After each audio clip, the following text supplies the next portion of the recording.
हमने last chapter के अंदर बात किया था कांग्रेस प्रणाली के बारे में।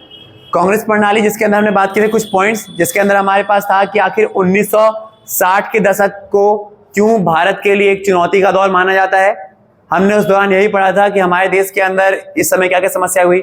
हमने ये देखा कि लाल बहादुर शास्त्री मर जाते हैं, उससे पहले आपके जवाहरलाल नेहरू मरते हैं, उसके बाद हमारे देश के अंदर उत्तराधिकार की समस्या। फिर हमने देखा कि किस प्रकार से इंदिरा गांधी सत्ता में आती हैं, कब, 1967 में। फिर किस प्रकार से 1969 में 1969 के अंदर 69 में राष्ट्रपति का चुनाव, राष्ट्रपति के चुनाव के बाद देश के अंदर कांग्रेस का बंटवारा हो जाना, कांग्रेस और कांग्रेस आर। फिर हमने देखा दोबारा 1971 में जब चुनाव होते हैं और इस दौरान किस प्रकार से इंदिरा गांधी दोबारा से कांग्रेस को मजबूती प्रदान करने में सक्षम हो जाती है। हमने जब लास्ट चैप्टर खत्म किया था ना, तो उसके अंदर हमने इस बात का हिंट ले लिया था कि आखिर इस चैप्टर के अंदर हो क्यों रहा है और ये चैप्टर हम पढ़ क्यों रहे हैं।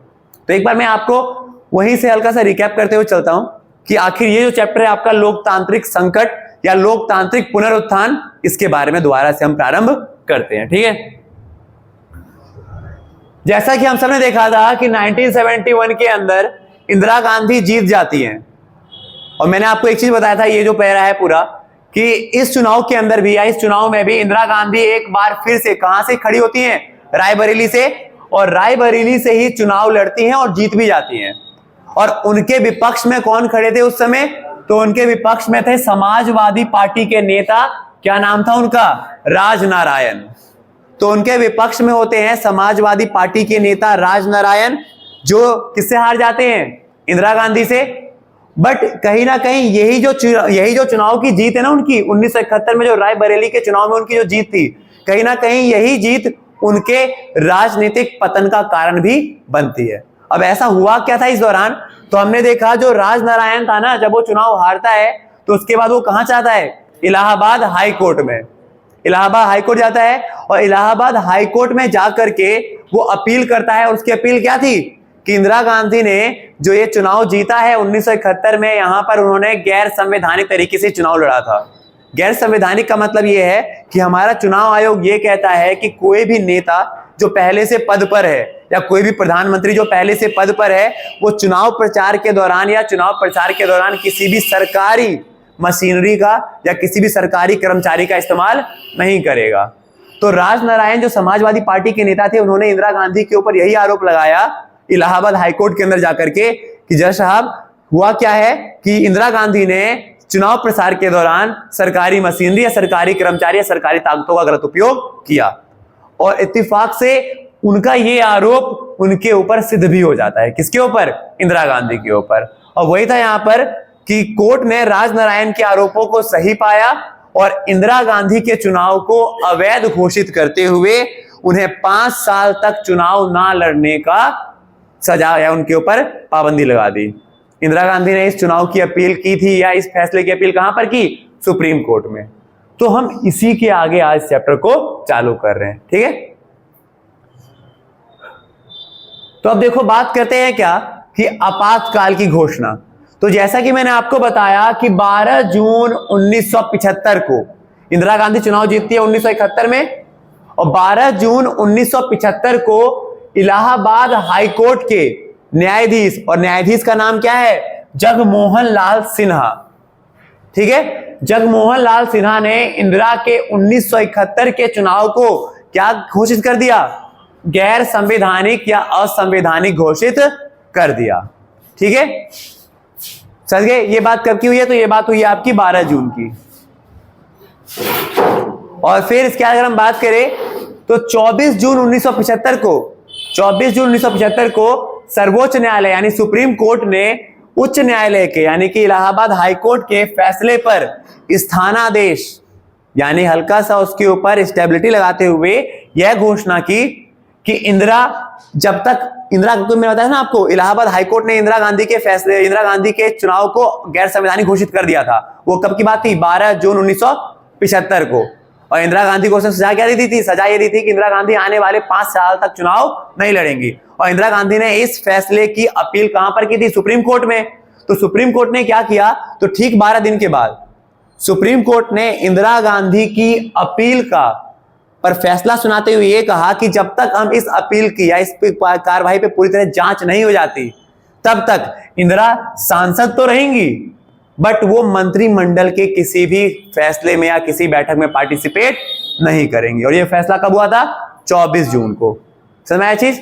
यानी 12 जून 1975 इलाहाबाद हाईकोर्ट के द्वारा इंदिरा गांधी के चुनाव को गैर संवैधानिक घोषित किया गया, और उसके ठीक 12 दिन बाद 24 जून 1975 को सुप्रीम कोर्ट भी इस बात पे फैसला सुनाते हुए कहता है कि जब तक इंदिरा गांधी की अपील पर सुनवाई नहीं हो जाती या इसका फैसला नहीं आ जाता, तब तक इंदिरा गांधी सांसद तो रहेंगी, परंतु उन्हें मंत्रिमंडल के किसी भी बैठक में पार्टिसिपेट करने को नहीं माना जाएगा। ठीक है? और क्योंकि ये हुआ, अब इधर हो क्या रहा है देश के अंदर ना, तो इधर हम बात कर रहे हैं, तो इधर जयप्रकाश नारायण, जेपी नारायण, इन्होंने ना संपूर्ण क्रांति, जो एक छात्र आंदोलन था, इसके बारे में हम डीप में बात करेंगे।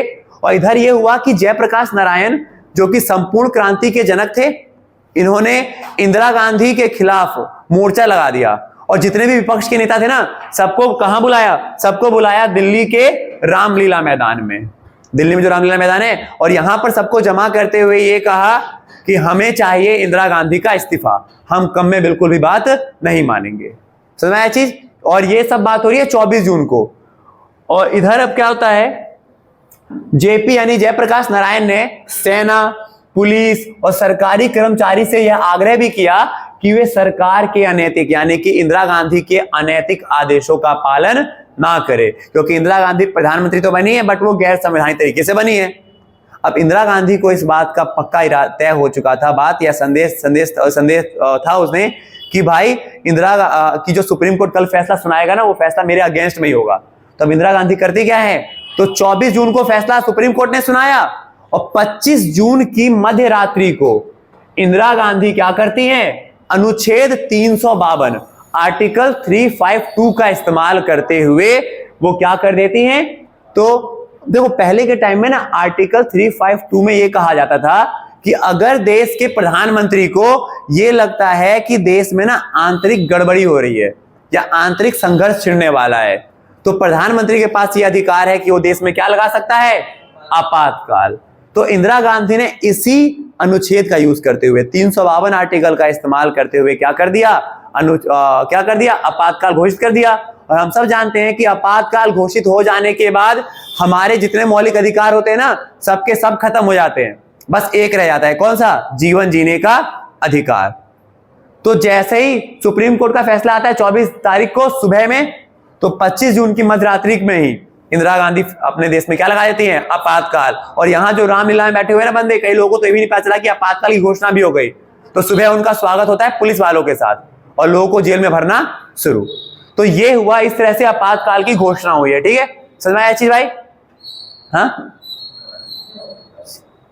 इसमें एक बार देखो, मैं फिर तो हमने देखा कि किस प्रकार से सुप्रीम कोर्ट का फैसला आता है 24 जून को, और 25 जून की मध्यरात्रि को इंदिरा गांधी क्या करती है, आपातकाल लगा देती है। ठीक है, उस समय जैसा कि बताऊं तो उस समय जो आर्टिकल 352 है ये कहता है, ये प्रधानमंत्री को यह अधिकार देता है कि वो ना राष्ट्रपति या मंत्रिमंडल की सलाह पर आपातकाल लगा सकती है, और केवल ये बहाना देकर के कि देश में क्या चल रहा है, आंतरिक गड़बड़ी। और इसको बाद में सुधारा गया है, जिसको हम आगे चैप्टर में बात करेंगे। ठीक है, अच्छा यहाँ पर आर्टिकल की बात हुई है, तो एक बार हम आपसे बता देते हैं आपको कि ऐसे कौन कौन से आर्टिकल हैं जो किससे रिलेटेड हैं, आपातकाल से। तो आपातकाल से जुड़े हुए कौन कौन से आपके पास आर्टिकल है, अनुच्छेद है, जरा इसकी बात करते हैं। तो 3 है आपके पास, 352, 456, 460। इसलिए याद करना बहुत ईजी है, 52, 456, 460, 352, 56 और 60। 352 देखो क्या कहता है, तो पहले 352 में क्या था कि प्रधानमंत्री आपातकाल लगाएगा, बस ये कहकर के आंतरिक गड़बड़ी। अब यहां पर एक हो गया है क्या कि आंतरिक गड़बड़ी प्लस में सशस्त्र विद्रोह, यानी कि अगर देश के अंदर आंतरिक गड़बड़ी हो प्लस में सशस्त्र विद्रोह, वेपन्स के द्वारा मारामारी चल रही हो, मारकाट हो रही हो, तभी अब केवल क्या लगेगा, आपातकाल लगेगा। और अब आपातकाल कौन लगाएगा देश में, राष्ट्रपति लगाएगा। तो ये है 352। और ये जो है ना 356, हमारे देश में ना आए दिन इसका इस्तेमाल होता रहता है। 356 का आपने अक्सर सुना होगा ये वर्ड, राष्ट्रपति शासन लागू हो गया है। जैसे कि मान के चलो ना कि हमारे जब अपने राज्य दिल्ली की बात करते हैं कि दिल्ली के अंदर जब केजरीवाल जी सबसे पहली बार मुख्यमंत्री बने थे मात्र 14 दिन के लिए, तो उसके बाद जब वो हट जाते हैं ना, मान के चलो किसी भी राज्य के अंदर ना कोई मुख्यमंत्री अगर मर जाए तो एक नए मुख्यमंत्री को बनने के लिए दोबारा चुनाव करवाने पड़ते हैं। तो उस दौरान जो समय रहता है ना, तो उस दौरान उस राज्य को चलाएगा कौन? तो राष्ट्रपति चलाता है। तो उस दौरान जो शासन लगता है ना, उसे हम कहते हैं राष्ट्रपति शासन। ये भी एक तरह से आपातकाल है, बट ये 356 के अकॉर्डिंग ये कहा गया है कि किसी भी राज्य में यदि राज्य सरकार सक्षम नहीं हो पाती है या राज्य सरकार हट जाए या कोई ऐसी स्थिति आ जाए, तो उस दौरान राज्यों में शासन किसके पास चला जाता है? राष्ट्रपति के पास। ठीक है, तो ये है आपका एक तरह से राष्ट्रपति शासन। समझ भाई? तो ये है आपका राष्ट्रपति शासन। ठीक है, उसके बाद है आपका 356। आज तक हमारे देश में ना इसका प्रयोग 360, आज तक हमारे देश में इसका प्रयोग एक बार भी नहीं हुआ है। हमने इसका प्रयोग एक बार किया, इसका कई बार उपयोग किया है, इस वाले का प्रयोग आज तक हमने एक बार भी नहीं किया, क्योंकि इसका मतलब होता है कि तभी आप इमरजेंसी लगाओगे जब देश में क्या हो जाएगी? फाइनेंशियल क्राइसिस, यानी कि आर्थिक संकट आ जाए। आर्थिक संकट का मतलब होता है कि देश बिल्कुल ही ज्यादा गरीबी में आ जाए, तंगी में आ जाए। ठीक है, सब कुछ हो जाए, खराब हो जाए, बिल्कुल स्थिति बहुत बेकार हो जाए, तब आप जो इमरजेंसी लगाते हो वो कौन सी होती है? 360, जिसका मतलब है आर्थिक स्थिति का खराब होना। समय चीज। तो आपातकाल से जुड़े हुए कितने आर्टिकल हैं आपके पास? 3, 52, 56, 60। 52 का मतलब सशस्त्र विद्रोह के द्वारा, तो 356 का मतलब राष्ट्रपति शासन। किसी भी राज्य में मुख्यमंत्री अगर ना रहे या राज्य में जो शक्ति है वो किसके हाथ में चली जाए? केंद्र सरकार के हाथों में, तब वहां पर राष्ट्रपति शासन लागू हो जाता है। और देन थर्ड होता है हमारे पास कौन सा? 360, जिसका मतलब है कि आपका आर्थिक स्थिति अगर किसी देश की खराब हो गई ना, फाइनेंशियल क्राइसिस आ जाए देश के अंदर, तब जो इमरजेंसी लगती है वो होती है 360। और आज तक हमारे देश में एक बार भी ये वाला स्थिति नहीं उत्पन्न हुई है। ठीक है,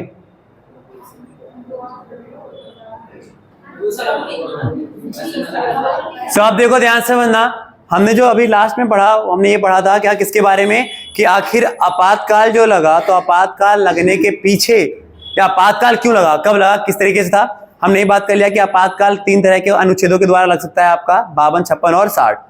अब जो हमारे पास जो अगला टॉपिक है आपका, ये प्रश्न भी बहुत इंपॉर्टेंट बन जाता है आपके पेपर के लिए, जिसका नाम है कि आखिर आपातकाल लगा क्यों, या आपातकाल लगने के पीछे क्या कारण थे। तो आपातकाल लगने के पीछे कई कारण हैं, इसमें से पहला कारण है आपका कौन सा? आर्थिक कारण। तो सबसे पहले इस पहले कारण के ऊपर चर्चा करते हैं। वैसे कौन कौन से कारण हैं आपके? आर्थिक कारण, छात्र आंदोलन, नक्सलवादी आंदोलन, रेल हड़ताल और आपका न्यायपालिका के संघर्ष। ये 5 पॉइंट ऐसे हैं जिसके कारण कहीं ना कहीं देश में आगे चल करके आपातकाल या इमरजेंसी की स्थिति पैदा होती है। तो सबसे पहला जो टॉपिक है इसके अंदर वो कौन सा? आर्थिक कारण। जैसा कि देखो हमारे देश में ना कहीं आपातकाल लगने के पीछे मेन कारण जो था वो था क्या? देश की आर्थिक स्थिति का कमजोर हो जाना।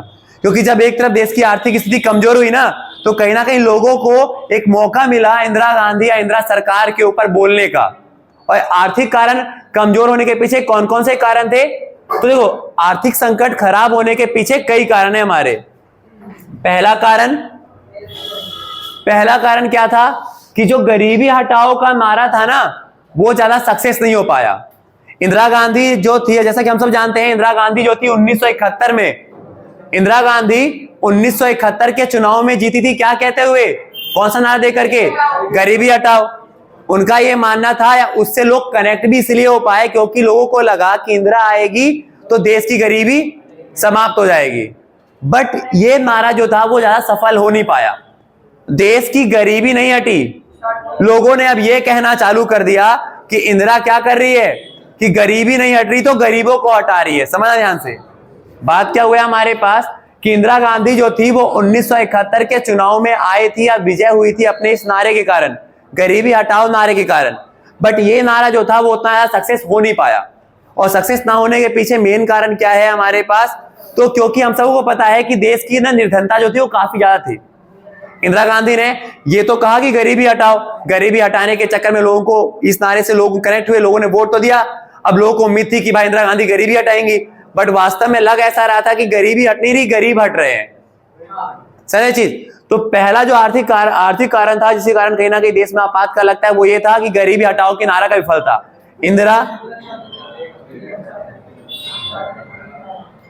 इंदिरा द्वारा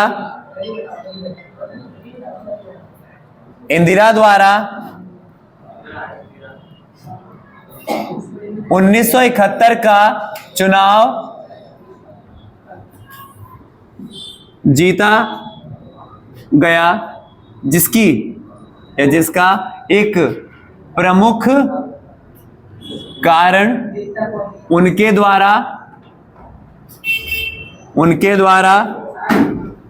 दिया गया नारा था। कौन सा? गरीबी हटाओ। परंतु धरातल पर बात करें तो यह नारा केवल एक जुमला सा दिखाई देता है। यह नारा केवल एक जुमला सा दिखाई दिया, क्योंकि देश की गरीबी कम होने के बजाय बढ़ती हुई दिखी। ठीक है, तो जो पहला कारण है आपातकाल का वो ये था कि गरीबी हटाओ नारा की विफलता। जैसा कि हम कह सकते हैं कि इंदिरा द्वारा 1971 का चुनाव जीता गया, जिसके पीछे जो मेन कारण था वो ये था कि उनके द्वारा दिया गया नारा गरीबी हटाओ। बट अगर देखा जाए तो यह नारा केवल एक नारा ही रह गया या जुमला बनकर रह गया। जब वास्तविकता देखी गई, धरातल पे बात की गई, तो पता चला कि ये गरीबी हटाओ की जगह क्या हुआ, गरीबी बढ़ ही रही थी उल्टा। ठीक है, तो जिसके कारण लोग गुस्सा हुए, किससे? इंदिरा से। दूसरा कारण क्या था कि देखो 1971 में हम चुनाव जीतते हैं, कौन? इंदिरा गांधी। और 1971 में हमारा किसके साथ युद्ध होता है? पाकिस्तान के साथ। किस लिए? बांग्लादेश को स्वतंत्रता दिलाने के लिए। हमने 1971 में बांग्लादेश के साथ युद्ध किया, और युद्ध के पीछे मेन कारण क्या था हमारा? तो 1971 में हमने युद्ध किया, और युद्ध के पीछे जो मेन कारण था वो ये था कि बांग्लादेश को आजाद कराना था। और इस युद्ध में कहीं ना कहीं हमें काफी खर्चे भी उठाने पड़े, और इस खर्चे से कहीं ना कहीं देश की जो आर्थिक स्थिति थी वो पहले ही खराब थी, क्योंकि 62 में भी युद्ध हुआ, 65 में भी युद्ध हुआ, और 6 साल के अंदर, यानी कुल मिला के अगर देखा जाए तो आने वाले 10 साल या 9 साल के अंदर भारत ने कितने युद्ध लड़ लिए? 3। तो अगर 3 युद्ध अगर कोई भी देश 10 साल के अंदर 3 युद्ध लड़ेगा तो ऑब्वियस सी बात है कि उसका जो फाइनेंशियल कंडीशन होगा वो उतना ज्यादा अच्छा नहीं रहेगा। तो जो दूसरा कारण था आर्थिक संकट या आर्थिक खराब होने का, स्थिति खराब होने का, वो यही है बांग्लादेश के साथ युद्ध। कि 1971 में बांग्लादेश की स्वतंत्रता के लिए युद्ध, 1971 में भारत द्वारा पाकिस्तान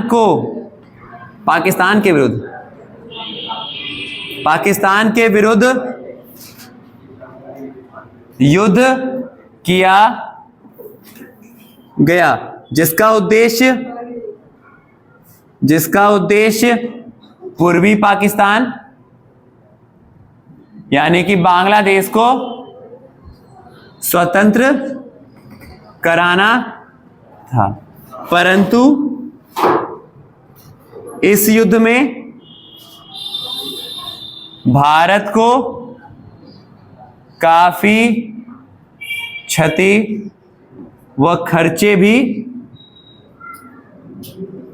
उठाने पड़े, जो कि उनको सैन्य खर्चे थे। ठीक है, उठाने पड़े। और वैसे ही भारत ने 9 वर्ष के अंदर 3 युद्ध किए, जिस कारण कहीं ना कहीं इनकी आर्थिक स्थिति होती है वो काफी ज्यादा खराब हो गई। तो 2 कारण में कौन कौन सा हुआ? पहला गरीबी हटाओ नारे की विफलता, और दूसरा कौन सा था आपका? बांग्लादेश की स्वतंत्रता के लिए जो युद्ध किया गया 1975, उसमें भी हमारे देश की जो आर्थिक स्थिति वो काफी खराब हो गई। खराब होने के पीछे मेन कारण ये था कि भारत ने 9 साल के अंदर कितने युद्ध कर लिए थे? 3, जिसके कारण कहीं ना कहीं भारत की जो आर्थिक स्थिति वो वैसे ही पहले से खराब थी, अब और ज्यादा खराब हो गई। तो ये 2 कारण है। ठीक है, बस इसको आप नोट कर सकते हो। अब जो तीसरा कारण था आर्थिक स्थिति खराब होने का भारत की, वो ये है कि अंतर्राष्ट्रीय सहायता ना मिलना। देखो, जब हमने ना पाकिस्तान के साथ युद्ध किया था 1971 में ना, तो हम सबको पता है कि 1971 का समय एक ऐसा समय है जब पाकिस्तान की अमेरिका से मित्रता अच्छी थी और हमारी कहीं ना कहीं यूएसएसआर से।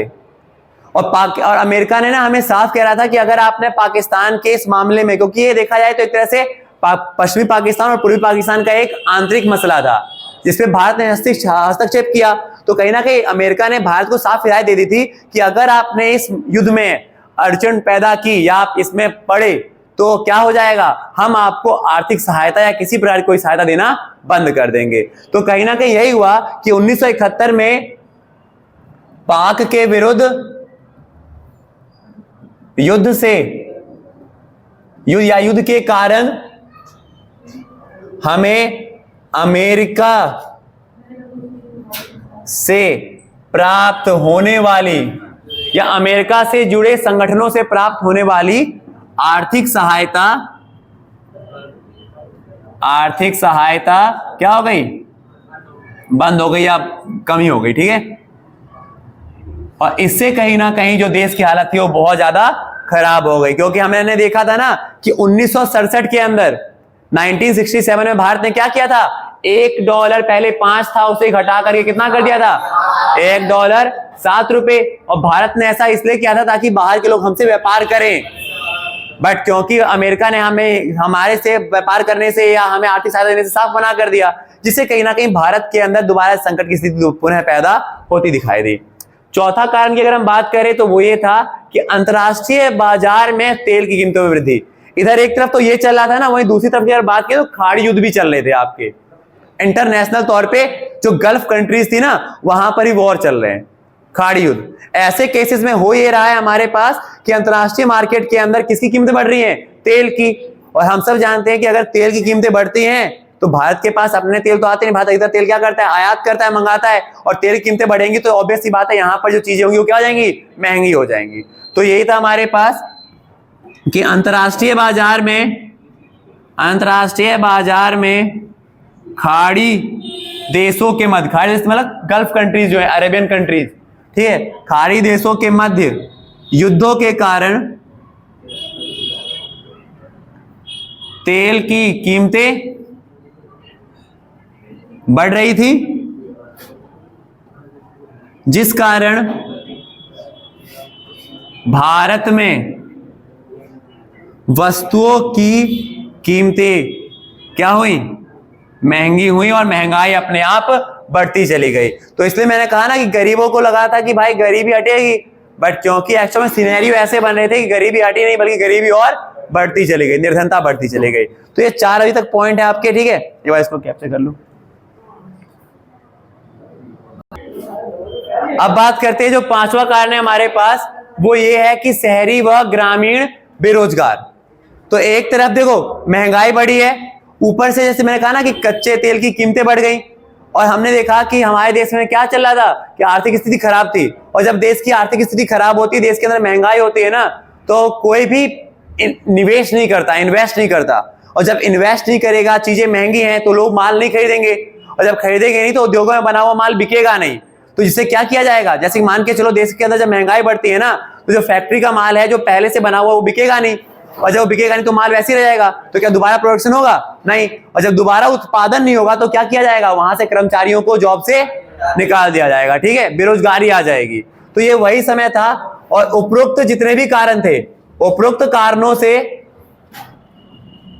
देश में निवेश की कमी साफ नजर आई, उद्योगों में उत्पादन में कमी हुई, तथा देश में व्यापक रूप से बेरोजगारी व निर्धनता उत्पन्न हुई, ठीक है भाई। तो ये थे, और फिर जो लास्ट है हमारा सबसे एंड वाला, अब ये था लास्ट क्या, ये देखो, ये कहीं ना कहीं एक मेजर कारण है जिसके कारण कहीं ना कहीं देश में आपातकाल लगा, या इंदिरा गांधी के खिलाफ लोगों ने बगावत शुरू की, और वो बगावत क्या हुई, वेतन को रोकना। तो क्योंकि सरकार का ना खर्चा, देखो मैंने कहा सरकार के ऊपर कर्जा बढ़ रहा था, तो सरकार ने सोचा कि भाई, क्योंकि इंदिरा गांधी ने तो क्या किया था, वो गरीबी हटाओ का नारा दिया था, उन्हें सामाजिक कल्याण करना है, और सामाजिक कल्याण तो तभी कर पाएंगे ना जब क्या होगा, सरकार के पास पैसा रहेगा। तो सरकार ने अपने पास पैसा बचाने के लिए जो अपने खर्चे थे ना उसको कम करना शुरू किया, और सरकार ने खर्चे कम करने कैसे शुरू किए, तो जो उनके कर्मचारी हैं, जैसे रेलवे कर्मचारी हो गए, उनकी सैलरी कम कर दी, और उनकी सैलरी जैसे ही आप कम करोगे तो वो सबने क्या करना चालू कर दिया, हड़ताल करना चालू कर दिया, जिससे गुस्साई भीड़ ने क्या किया, इंदिरा के खिलाफ आंदोलन करना शुरू कर दिया। तो यह है वेतन का रोके जाना। इसके अंतर्गत इंदिरा द्वारा या इंदिरा सरकार द्वारा सरकारी खर्चों को कम करने के लिए कर्मचारियों के, चाहे वो रेलवे के हो, चाहे सरकारी अन्य डिपार्टमेंट या विभाग के हो, कर्मचारियों के वेतन क्या किए गए, कम किए गए या काटे गए। ऐसे में गुस्साई भीड़ ने क्या किया, सरकार के खिलाफ विरोध करना शुरू कर दिया। तो ये था आपके आपातकाल का आर्थिक कारण, जिसके अंदर हमने 6 बातें पढ़ी। पहला कौन सा था हमारे पास, पहला गरीबी हटाओ नारे की विफलता, दूसरा 1971 में युद्ध, तीसरा अमेरिका से सहायता बंद, चौथा हमारे पास क्या था कि अंतर्राष्ट्रीय स्तर पर तेल की कीमतों में वृद्धि, तो और पांचवा था हमारे पास शहरी और ग्रामीण बेरोजगारी या निर्धनता, और पांचवा हो गया आपका वेतन का रोके जाना। तो ये पहला कारण है आपका। इसमें क्या था हमारे पास कि सरकार ने, जैसे इंदिरा गांधी ने क्या कहा था कि भाई गरीबी हटाना है, सामाजिक कल्याण करना है। सामाजिक कल्याण सरकार तभी कर पाएगी जब सरकार के पास क्या होगा, खुद का पैसा होगा। और सरकार के पास पैसे आ नहीं रहे तो पैसे कैसे लेकर आएगी, जो सैलरी बांट रही है ना उन सैलरी को कम कर देगी। समझा चीज, जिसके कारण लोगों को गुस्साई भीड़ ने इंदिरा के खिलाफ आंदोलन आगाज करना शुरू कर दिया। ठीक है, तो ये आपका पहला कारण है। अभी इसके अंदर कुछ और पॉइंट्स हम बात करेंगे जिसे कल अपनी नेक्स्ट क्लास के अंदर। आज के लिए इस क्लास को यहीं पे खत्म करते हैं। जिस क्लास में आज हमने बात किया आपातकाल के बारे में, आपातकाल लगा क्यों, उससे रिलेटेड अनुच्छेद और आपका आपातकाल का कारण। ठीक है, मिलते हैं फिर हम आपसे नेक्स्ट वीडियो में, नेक्स्ट क्लास के अंदर।